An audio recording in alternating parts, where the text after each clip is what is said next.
Me llamo Soledad Luque y pertenezco a una familia numerosa de 10 hermanos. El último hermano, el 10º, es Francisco, es un mellizo y es el hermano que estamos buscando porque creemos que es uno de los miles de niños desaparecidos en España. Si mis padres estuvieran vivos, estoy segura que estarían con nosotros, a nuestro lado, buscando a su hijo. Mis padres han muerto y bueno, ellos pertenecían a una generación que vivió la guerra y que la perdió. Mis padres eran de un pueblo de Córdoba, de Montilla, era un pueblo donde la gente vivía del campo, y después cuando ellos llegaron a Madrid, pues continuaron formando su familia. La mayoría de mis hermanos nacieron en Andalucía, pero los últimos los cuatro pequeños, nacimos aquí en Madrid. Y bueno, pues ellos formaron una familia, una de tantas, de las que poblaron España durante la dictadura. Mi historia también es una de tantas de estas historias de niños que desaparecieron en España desde los años 40 hasta bien entrada la democracia. Mi caso se sitúa en el año 1965, precisamente en esta zona, en la maternidad de O'Donnell, en la antigua maternidad de O'Donnell. Nacimos el 25 de enero de 1965 y al ser un parto gemelar, mi hermano nació con un poquito menos de peso, o por lo menos eso es lo que nos contaron, es la versión oficial. Fue llevado a la incubadora y allí estuvo durante 25 días. El proceso de recuperación fue óptimo, o por lo menos eso es lo que iban comentando a mis padres. Y en un momento determinado, uno de esos días, le comentaron a mi madre que el niño ya estaba recuperado y que podrían llevárselo a casa. Pero al día siguiente, el día de visita, le dijeron a mi padre que el niño había fallecido. Cuando mi padre quiso ver el cadáver, no se lo permitieron, le dijeron que volviera al día siguiente porque en ese momento el cadáver del bebé estaba en el depósito y no podían enseñárselo, pero que lo iban a preparar para que al día siguiente se lo pudieran llevar a enterrar. Al día siguiente volvió mi padre con mi hermano mayor. Mi madre no pudo venir sino que se quedó en casa con una impresión, un shock importante, porque ella lo que esperaba era su hijo, no la noticia que le dio mi padre de que el bebé había fallecido. Cuando mi hermano mayor y mi padre fueron a recuperar el cuerpecito, le dijeron que el cuerpo había desaparecido porque, en realidad lo habían incinerado. Mi padre protestó, mi hermano también, y lo único que consiguieron pues fueron amenazas, quizá veladas, pero amenazas al fin y al cabo, porque el médico les dijo que lo mejor que podían hacer era marcharse, dejar las cosas como estaban, porque no beneficiaba a nadie ninguna situación de discusión o de bronca. La conclusión de todo esto es que nunca vieron el cadáver de mi hermano, nunca pudieron enterrar ni siquiera unas cenizas. Esta situación se mantuvo así en mi casa, como que algo extraño había sucedido. Nunca se habló de un robo, pero siempre quedó en el ambiente una sensación extraña de no saber qué había pasado con el cuerpo de mi hermano, dónde podría estar. Mi madre siempre decía dónde podría estar el cuerpo de su hijo, ¿no? Obviamente mi madre siempre fue una mamá en duelo porque nunca pudo cerrar ese episodio de su vida, ¿no? Nunca pudo enterrar a su hijo, según siempre digo la versión oficial de que el niño había fallecido. Para nosotros Francisco siempre fue una presencia, en algunos casos de mis hermanos, para mí siempre fue una ausencia, ¿no? Y siempre fue un aspecto curioso en mi vida y tierno, porque para mí siempre que me preguntaban cuántos hermanos éramos, por ejemplo, yo siempre decía pues somos 9 y Francisco que murió al nacer. Yo decía que murió al nacer, ¿no? O que murió por falta de peso. Era la versión que tenía como niña, que era, y las conversaciones que oía pues se traducían en eso, ¿no? En que el bebé había muerto por falta de peso pocos días después de nacer. Ese proceso que yo viví, de esa ausencia, de ese permanente hueco que tenía a mi lado en mi vida, pues cambió un poco cuando mi madre falleció. Cuando mi madre murió yo tenía 15 años y el recuerdo, la ausencia o esa presencia vacía de Francisco se diluyó un poquito en el tiempo por mi parte. Eso lo que demuestra es que también mi madre nos servía de lazo, nos servía de unión, nos servía de nexo, porque mi madre me estaba transmitiendo de alguna forma, quizás con su silencio, que esa ausencia estaba ahí de manera permanente. Eso forma parte y ha formado parte de mi vida y de mi esencia durante todos estos años. Mis hermanos tienen una visión quizá diferente porque ellos fueron testigos directos de la situación. Yo me crié con la idea de que mi hermano había fallecido, pero mis hermanos tienen otra apreciación de esa realidad.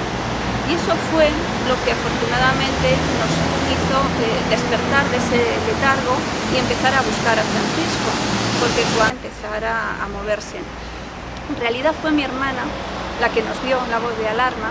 Un día me llamó y me dijo si en algún momento yo había pensado que Francisco pudiera estar vivo. En aquel momento, para mí, todo se vino a la cabeza como especie de flash, todas las sensaciones, todo lo que yo había sentido, cómo había vivido la ausencia de mi hermano mellizo, y en aquel momento todo fue un poco desbaratado para mí, toda esa estructura psicológica sobre la que yo había sentado mi vida, ¿no? Todo se estaba desplomando. Y bueno, yo lo que le comenté es que si empezábamos a buscar, empezaríamos, de acuerdo, pero hasta que no tuviéramos una certeza o unos indicios fuertes de que Francisco realmente pudiera estar vivo, pues no se lo íbamos a comunicar a los hermanos. Y así fue, empezamos a buscar documentación, vimos que había serios indicios de que posiblemente Francisco continuara con vida, por lo menos que no hubiera muerto en la incubadora. Llamamos a los hermanos, hicimos una reunión y decidimos efectivamente ponernos a buscar de una manera no solo activa, sino poniendo toda la pasión y emoción que esto requiere, ¿no? Y toda la fuerza y energía. Ellos, ya digo, tienen una propia visión de este asunto que ahora nos contarán, pero para nosotros, para todos en conjunto, fue un descubrimiento averiguar que durante todos esos años todos habían tenido en su cabeza una idea muy diferente a la que yo había tenido, y que entre ellos podían haberlo comentado de manera privada, pero nunca había sido algo explícito en la familia. Cuando nosotros buscamos documentación y ya digo que vimos esos indicios extraños de que bueno, el bebé posiblemente no hubiera muerto en la incubadora, pusimos una denuncia en la Fiscalía Provincial de Madrid. Esta denuncia fue archivada por ausencia de indicio de delito, como tantas otras denuncias. Lo interesante de todo esto es que en ese proceso de búsqueda de documentación, de poner la denuncia, de que fuera archivada, nos encontramos con muchísima gente que también estaba sufriendo lo mismo y que estaba haciendo también el mismo proceso de búsqueda. Decidimos organizarnos y decidimos montar una asociación. Anteriormente a esta asociación nosotros ya habíamos organizado una campaña de sensibilización social que se llamaba Todos los niños robados son también mis niños. Una campaña donde lo que queríamos era concienciar precisamente a la gente de que las víctimas podemos ser nosotros, a los que nos robaron los niños, los propios niños son las víctimas también principales, pero toda la sociedad es afectado, toda la sociedad sufrió este tipo de robos y de desapariciones forzadas. Por tanto, esa campaña nos hizo también conocer muchos otros casos y el 15 de enero del 2012 constituimos nuestra asociación con el mismo nombre que tenía la campaña Todos los niños robados son también mis niños, y a partir de ahí bueno, hemos hecho muchísimas movilizaciones, hemos también ayudado a gente que necesitaba información, que necesitaba un acompañamiento para poder organizar su búsqueda. Nuestra asociación es diferente a otras porque no llevamos casos, el caso que llevamos es el nuestro, pero por supuesto tenemos las puertas abiertas a todo aquel que quiera acompañarnos y a la vez nosotros podemos ayudar en sus propias búsquedas y en toda esa movilización social que ahora mismo es tan necesaria para que la sociedad se conciencie, para que el gobierno se empiece a mover y empiece a buscar a los niños. Nosotros, en nuestro caso, fue el recuerdo de cada uno de nuestros hermanos lo que formó ese cuadro, ese panorama, ese recuerdo colectivo que nos ha hecho tener la fuerza y tener la certeza de que lo que estamos haciendo está bien hecho y que vamos a continuar hasta que mi hermano aparezca o hasta que podamos saber de alguna forma qué es lo que sucedió realmente.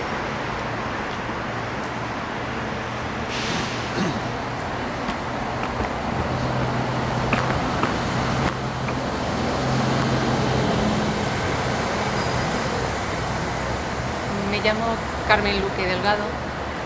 Tenía 6 años cuando nacieron mis hermanos pequeños, Soledad y Francisco. De aquella época tengo recuerdos como flashes, pero muy vivos. Recuerdo cuando fuimos a buscar a mi madre a la maternidad, cuando salió ella por la puerta con mi hermana Sol en brazos.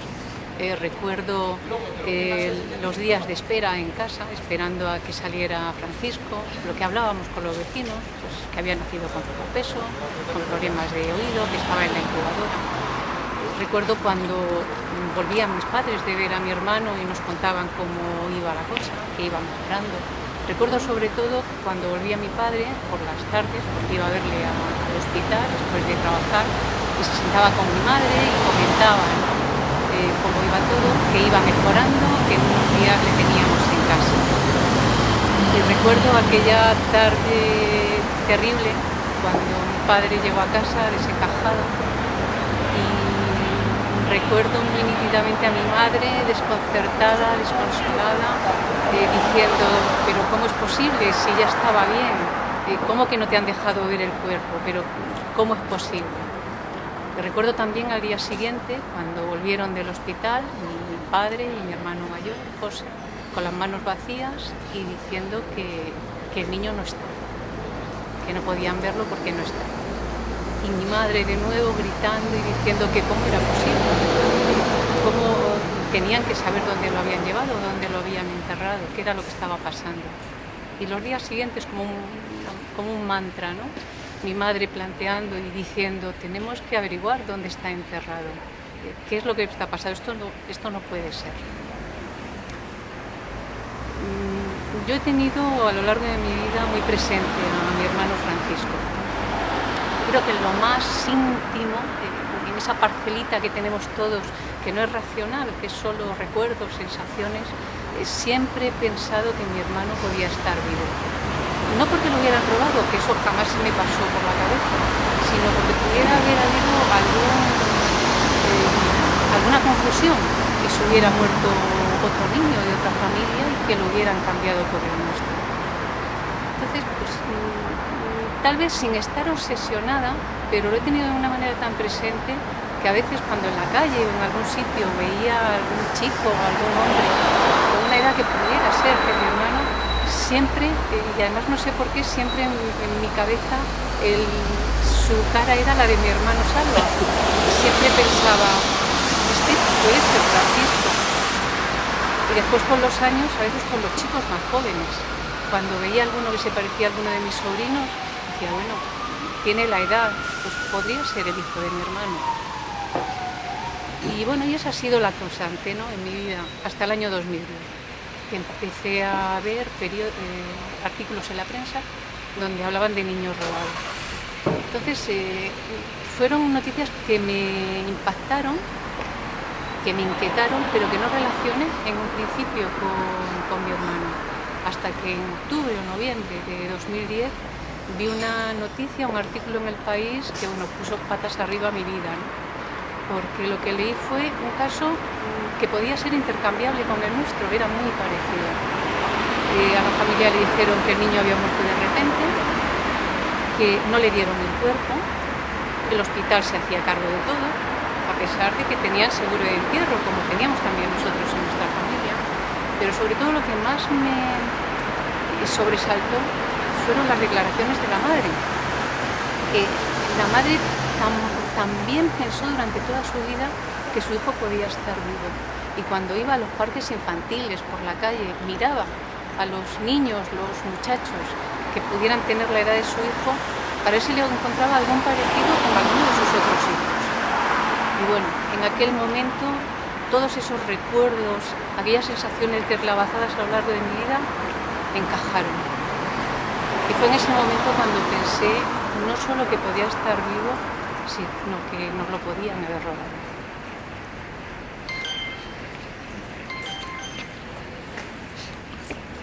Bueno, yo me llamo José Luque y yo los recuerdos que tengo vienen de cuando fuimos mi padre y yo al hospital a recoger a mi hermano y nos salió allí una monja diciendo que había muerto Y entonces nosotros nos quedamos parados diciendo, ¿cómo es posible si ayer lo estuvimos viendo y nos dijeron que podíamos venir a recogerlo hoy?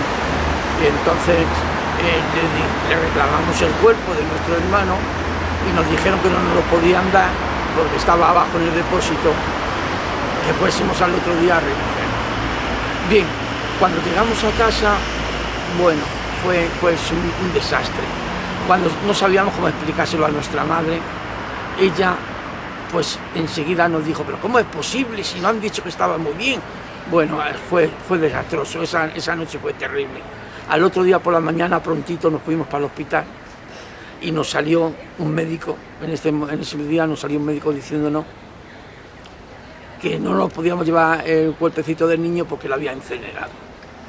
Nosotros pues exclamamos al cielo, ¿cómo es posible que usted haya incinerado si nosotros no hemos dado permiso ninguno?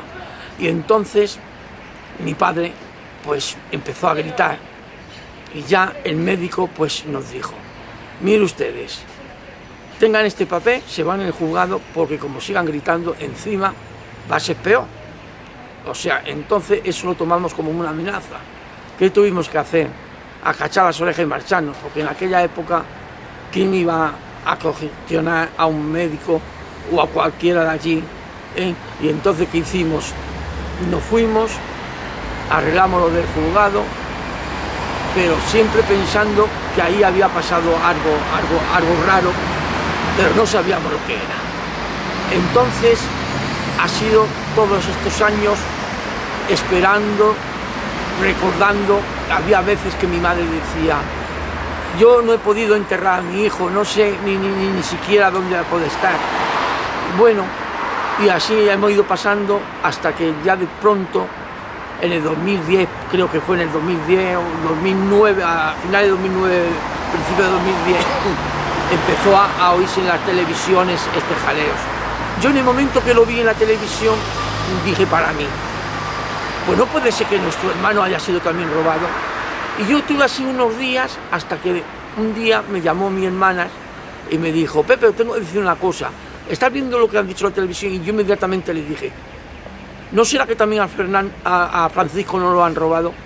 Y entonces desde ese día ya nos reunimos todos los hermanos, estuvimos indagando por todos sitios, hospitales, cementerios, y ahí no había nada más que contraindicaciones, en todos sitios no era nada de lo que en la realidad. Y entonces, pues ¿qué hicimos? Presentamos una denuncia, la cual con el tiempo fue rechazada, y después pues que formamos una asociación, cada uno de los hermanos tenemos una parcelita, y para poder, a ver si podemos encontrar a Francisco, y hasta ahí cada uno podemos estar haciendo lo que podemos, no solamente por encontrar a nuestro hermano, sino por encontrar a los hijos y hermanos de las demás familias, y hasta ahí estamos. Soy Manuel Luque y bueno, yo tengo recuerdos simplemente de la conmoción que hubo en mi casa cuando dijeron lo de la muerte de mi hermano y tal, pero yo la verdad que no sospechaba en absoluto que había sido, vamos, robado ni nada. Vi que había esos problemas, esos lloros y tal, pero vamos, hasta ahí nada. Luego, para mí comenzó un poco esta cuestión cuando mi hermana Soledad nos llamó y nos dijo que bueno, quería hablar de lo que había pasado, de nuestro hermano Francisco. Yo, la verdad que después de haber oído tantas veces en televisión lo que había pasado con los niños, ya me saltaron todas las alarmas. Entonces, bueno, pues a raíz de eso, cuando tuvimos la reunión, nos explicaron mis hermanas lo que ellos pensaban, habían hecho ya varias indagaciones y bueno, pues empezamos a pensar en hacer lo que es la asociación y hacer las búsquedas de tal. Yo en la asociación pues lo que hago es ayudar un poco de lo que hay que hacer, manifestaciones y tal, un poco también en la seguridad de cuando hay manifestaciones y tal, pues para que no pase ningún problema. Y nada más, para mí ha supuesto esto, pues aparte de que claro, la búsqueda nos ha metido a todos los hermanos, para mí es, si cabe, tener una unión mucho más fuerte en la familia, pero bastante más fuerte, vamos, de estar, pues, de antes nos veíamos de vez en cuando y ahora nos vemos a cada patá. Y vamos, que para mí ha supuesto eso, un poco como un revulsivo para estar mucho más unido, si cabe, a mis hermanos. Soy Juan Luque Delgado y yo realmente no tengo mucho recuerdo de aquellos días. Lo que sí recuerdo, como ha dicho mi hermano, es digamos el malestar, esa impotencia y esa pena de mi madre y de mi padre y de todos los que estábamos allí, de no saber qué había pasado con nuestro hermano. En sí estaba bien y de golpe y porrazo te dicen que ha muerto, no te dejan verlo. Al otro día te dicen que lo han incinerado, entonces eso te deja un poquitín, digamos, fuera de juego.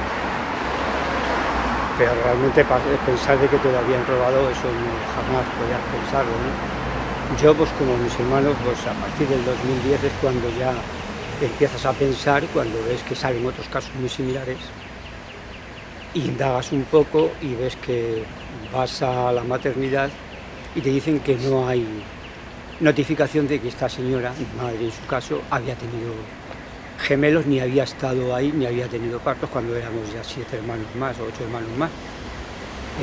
Fuimos a buscarle al cementerio, como nos dijeron dónde estaba enterrado, y allí no existía ni lápida ni nada.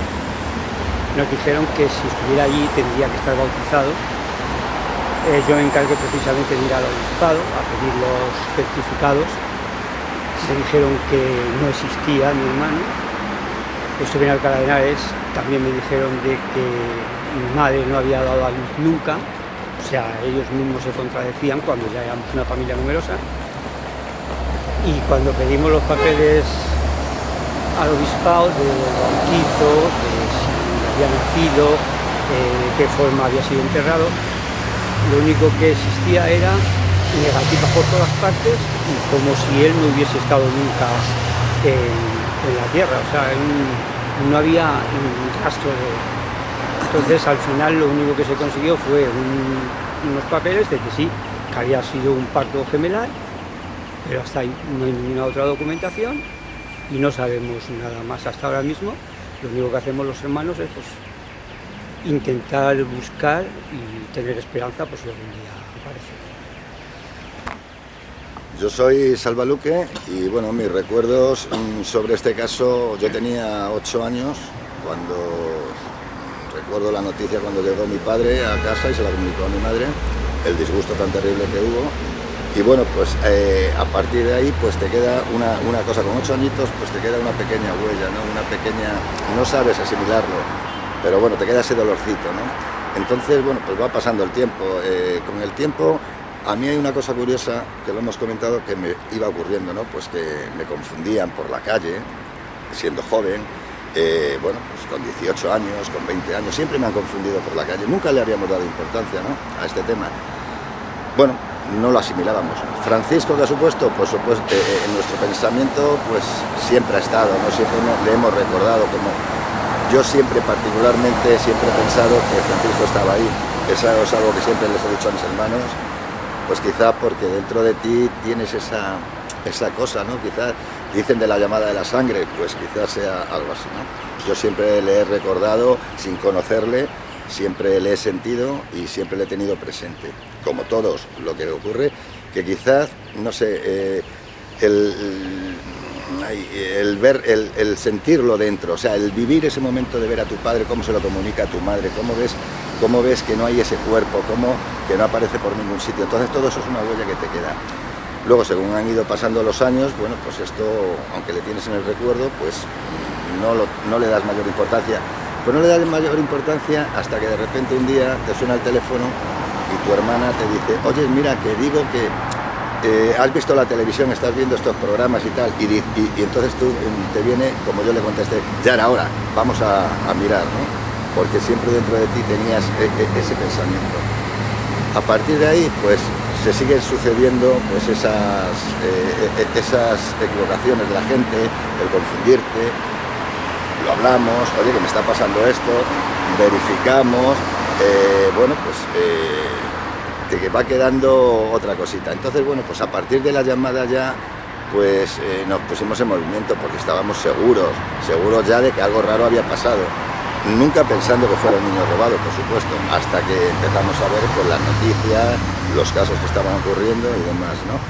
Y a partir de ahí, pues nada, nos hemos puesto en movimiento. Como bien dice mi hermano Manuel, esto nos ha servido mucho pues para unirnos todavía mucho más, ¿no? Porque si antes estábamos unidos, nos veíamos de tarde en tarde, ahora nos vemos pues prácticamente todos los días, ¿no? Y es uno de los puntos buenos. Y a partir de ahí, pues es lo que realmente queremos ahora y estamos haciendo, pues intentar buscarle y encontrarle y tenemos la certeza de que le vamos a encontrar, tenemos la certeza de que está aquí, o sea, eso ya no hay duda sobre ello. Entonces, bueno, pues hasta ahí es lo que podemos hacer. Ese sentimiento lo hemos tenido todos, siempre, pero quizás en el silencio, poco lo hemos comentado, pero cuando ha llegado el momento es cuando a todos nos ha salido esa fuerza de decir, oye, vamos, que sabemos que está ahí, o sea, o tenemos la duda, o tenemos, pero sabemos que tiene que andar ahí. Hoy yo particularmente tengo la certeza de que mi hermano está ahí y vamos a por él, y le vamos a encontrar, por supuesto que sí.